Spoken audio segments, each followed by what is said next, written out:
Good afternoon, everybody. No, it's not. You might not be watching this in the afternoon. It might be the morning. It could be the evening. It could be any bloody when. Right. Well, hello. Welcome back to The Life's Good. I'm AJ. This is my channel. And today I'm actually making beer. We've touched on this a few times. I've got those two Cooper's kits here, and I will be putting those together today, putting them in the bucket for the first fermentation stage, and taking you along with me to show you how easy it is to make those kits. Well, as I've explained, I've got two new Cooper's beer kits. This one is Real Ale. If I bring it forward, you can see what the can looks like. Cooper's DIY Beer Real Ale. And I've also got one I really like, especially one when it's a warm sunny day, which might happen late spring, summer, you never know. Not very warm and sunny at the moment. Cooper's Mexican Cerveza. And we all like a nice cerveza when we're on holiday, do we not? Dos cerveza, por favor. A little bit of Spanish there, I think. So for the purpose of today's video, I'm going to make the Real Ale. And this is what I purchased. The tin of beer mix. It's like what they call a wort. And it's got all the ingredients mixed together inside. And if you pull the lid off, and I'll just do that quickly. Just undo that. And it's all plastic and it all fractures. But inside, if I can get that open, stuck to the top of the tin, there's a little sachet of yeast. Now that's important. You need that, and very often these kits come with a specific yeast for a specific beer. I couldn't tell you exactly what the difference is, but I've never argued. If I can get that off, you can see it's just a little sachet. I think there's about 20 grams or something in there of the yeast, which you sprinkle on top of the beer mix when you get it in the bucket. So we set the yeast to one side for the time being, and this we're going to put in warm water in order to soften it before we use it. Now you're going to need a brew bucket. I've got two different ones. This is the one I'm going to use for this Real Ale. It's got a clip-on lid, a carry handle, and in the lid, I'll just lift this off, you can see there's a little sealed hole. It's got a little rubber bung in there and a little hole, and that's where you attach your bubble valve, which allows the CO2 to escape but doesn't allow the air to get in. And you don't want that air getting in because it can spoil your beer. It brings all sorts of nasties in that you don't want ruining your beer. So that's important. So a bucket with a lid, ideally with this little hole for putting your bubble valve in. If you haven't got a lid like this, you can always drill a hole and put a bung in or something. Or if you haven't got that facility, you can always not fully tighten the lid on the bucket. So if you've got a bucket with a clip-on lid, put it on, but just undo one side just to let all the CO2 come out. Not very successful because there is a danger that you will allow air in, and that's not what you want. So these are absolutely ideal. Bucket like this holds about 25-30 litres in total, although most beer kits make 40 pints, which is 23 litres. And in addition to the bucket, you're going to need a spoon for stirring, and of course your bubble valve. Now in there at the moment is sterilising solution. I make it up using a scoop of the sterilising powder and about 5 litres of warm water, and I leave it standing for a good few hours, or in this case overnight, and just occasionally give it a good shake so that all that sterilising fluid coats the inside of the bucket and the lid. And I include the spoon and the bubble valve inside the bucket, so that also gets sterilised. So I now need to rinse this with cold water before I proceed to the next stage. If you have a look at the label on this tin, turn the can, there's a piece here that says peel here. So if you actually pull that back, all of this paper label can be removed from the tin. Now there are some instructions and a lot of information on here.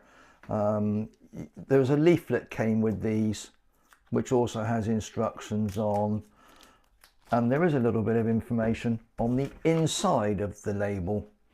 It's all very much the same with all these kits. It gives you all the same information on each one. I'll just remove the paper. A lot of it will come off in the water anyway. So that's now just a tin without a label, and you pop that in a sink full of hot water.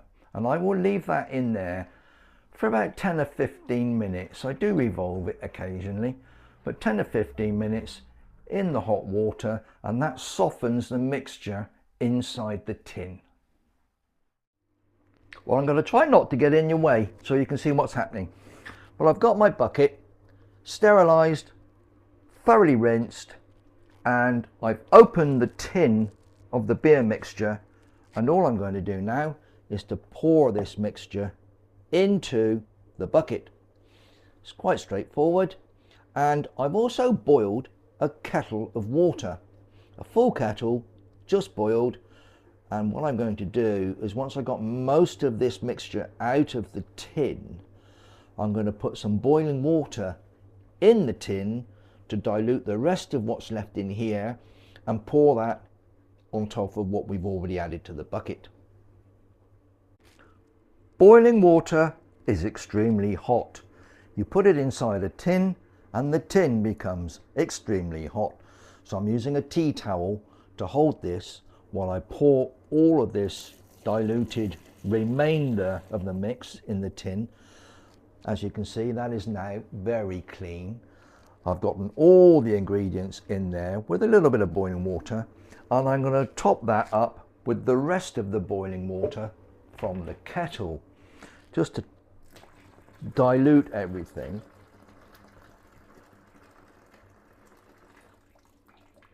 And I'm going to fill the kettle and boil it once more. I'm now going to add another kettleful of boiling water to that treacly sticky mix that came in the tin.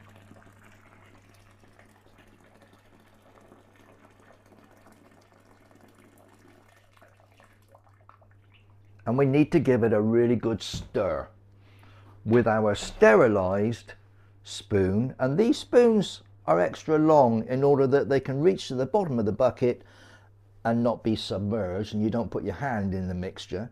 So a nice long spoon, and we'll give that a really good stir to make sure everything gets diluted and mixed together.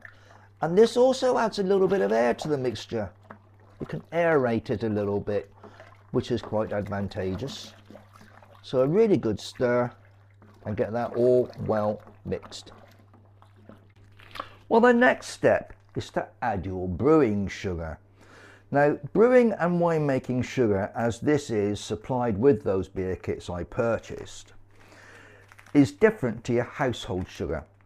And as it says on here, this brewing and winemaking sugar ferments easier, increases yield, gives a cleaner flavour than household sugar.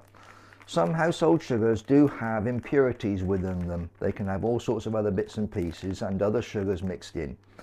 And they also sweeten your mix quite a lot. And this very fine home beer and winemaking sugar will not add sweetness to your brew. It's a 1 kilogram bag.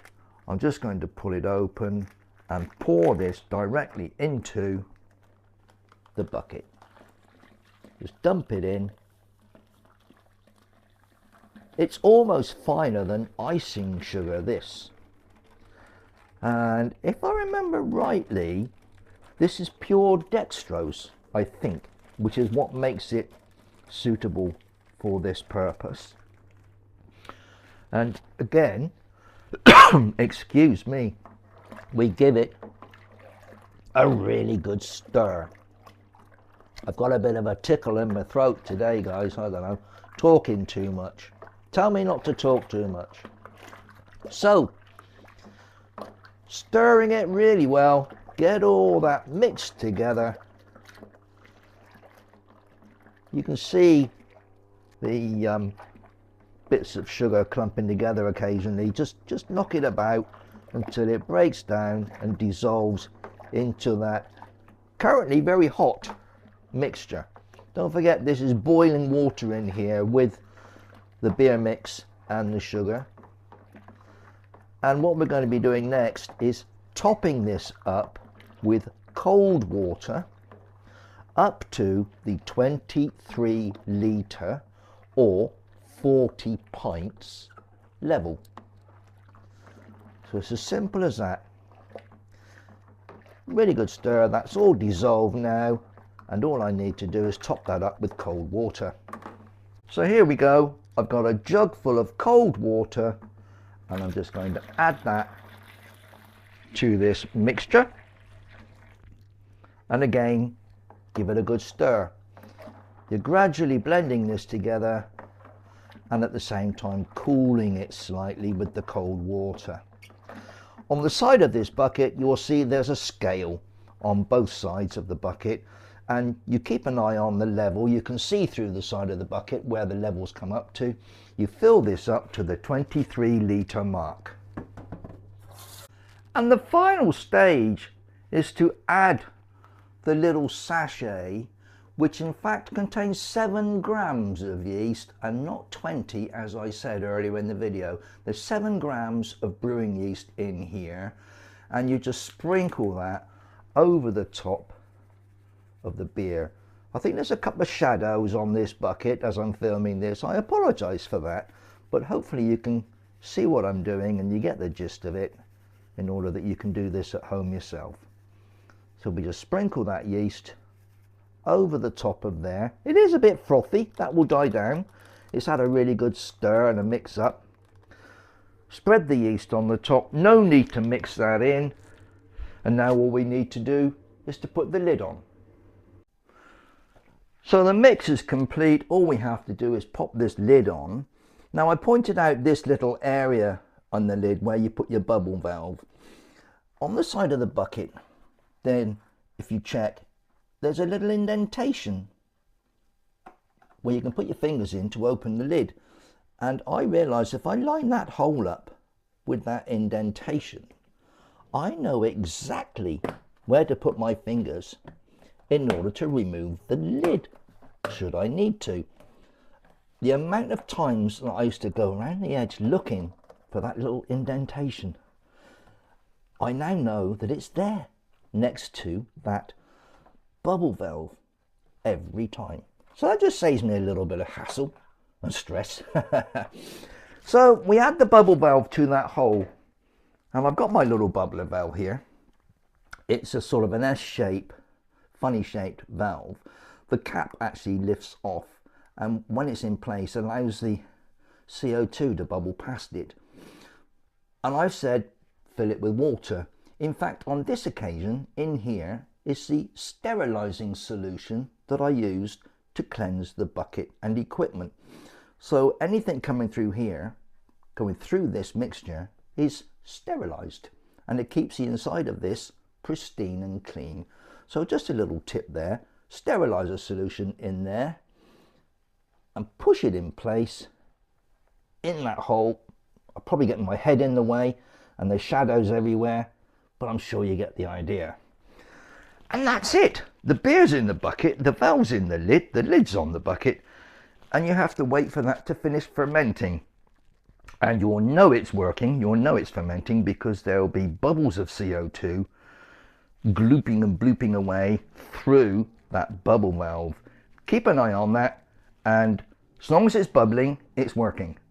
In about 10 days time, that will probably stop working, in which case that beer will be ready to be decanted into a keg, or if you prefer, bottles. Well, thanks for watching, and sticking around till the end. I hope it's been of use to you all, especially if you're thinking about making beer and want to know how easy it is. I would highly recommend kits as a way to start. There's a lot more technical ways of making beer, cider, wines, and goodness knows what else. But as a beginner, you can't go far wrong with a kit like this. Cooper's, Muntons, Harvest, oh, there's so many out there. You could go mad, buy loads, try different ones. It's whatever you prefer. For quickness and simplicity, one of these kits with a tin, packet of yeast, and a bag of brewing sugar, some basic equipment, and you're away. 40 pints of beer, and this cost me about £24. You do the math. Well, I'm gonna have to go. I've got a few things to do. I'm at a bike meeting this evening, motorcycles, not push bikes. I've got a few other things going on with the club, so yeah, we're getting very active. It's now towards the end of February. Lots of things happening, so I may even include a few clips of me on my motorcycle. You never know. How exciting would that be? I'm going to leave you with a little clip. Jane and I went out again in the area where I put a video on about all the snow and ice and the scenes when we had that winter weather a while back. We went back to that area the other day and totally different scenery and signs of spring with the snowdrops coming through and the little catkins hanging on the trees and the moss and all that. So I'll leave you with that little clip and hopefully we'll see you again soon. And on that note, please don't forget to subscribe, hit the like button, share with your friends if you like, that would be really good. And any comments, criticisms or mentions you want to give me, that would be excellent. I do like them. So keep those coming. And whatever you're doing, you stay safe, you keep warm, look after each other, be happy.